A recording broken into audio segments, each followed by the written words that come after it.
एक कविता याद आती, सब ठाट पड़ा रह जाएगा जब लाल चलेगा बंजारा।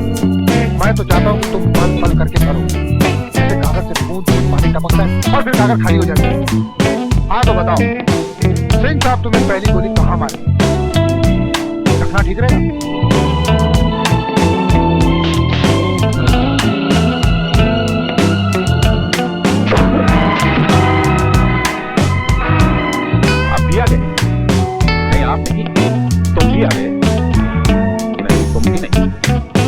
आ गया। तुम्हें मारने के लिए मुझे तो आना ही था। तुम पर बहुत सारे कर्ज हैं मनोज भाई। तुमने मेरी मालकिन को कर्ज करवाने की कोशिश की, तुम्हारी वजह से ये दरबदर हुई और एक शून्य में जीती रही। तुम्हारी वजह से मैंने 12 साल की जेल काटी और तुम्हारी वजह से मैंने अपने भाई की कदम संभाली। तुम्हारे पास जिंदगी एक है और मौत एक है। कैसे उतारोगे इतने सारे कर्ज? देखो तुम्हारे सारे कर्ज हुआ खड़े हैं। जिंदगी में पहली बार बगैर कोई चीज के मैं तुम्हें कुछ लीगल एडवाइस जी चाहे तो मान लेना। तुमने कभी ना कभी हम सबको घायल किया है, हमें नहीं तो उन्हें जिन्हें हम चाहते हैं। इसलिए तुम हम सब के मुजरिम हो mister Singh. Now give the law chance, कानून को मौका दो एंड सरेंडर। सरेंडर मैं? तुम तो बड़े बेवकूफ निकले मिस्टर गुजराल। लगता है कि तुम पर मैं वकालत चलाई। मैं अकेला दिखाई दे रहा हूँ तो तुम्हें बात के लिए कि मैं अकेला हूँ। मेरे पास सिर्फ ये 2 ही हाथ नहीं है मिस्टर गुजराल, मेरे पास सैकड़ों हाथ। मैं खुद कानून और ये तुम सबकी सजाए मौत की खड़ी है।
रेणुका?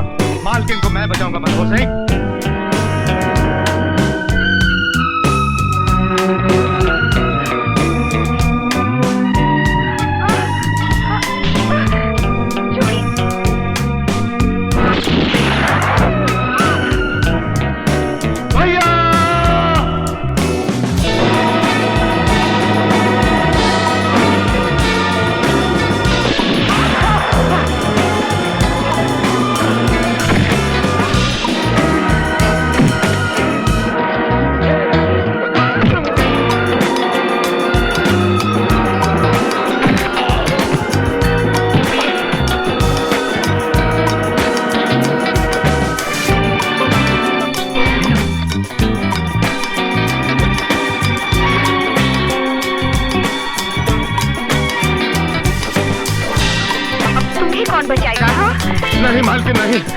गोली मत चलाइए।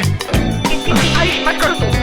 ये घायल सामने पलट कर हमला करेगा, इसका मर जाना ठीक है। मालकिन ये तो आपके पति है। तभी तो मैं इसे अपने हाथों से मारना चाहती हूँ।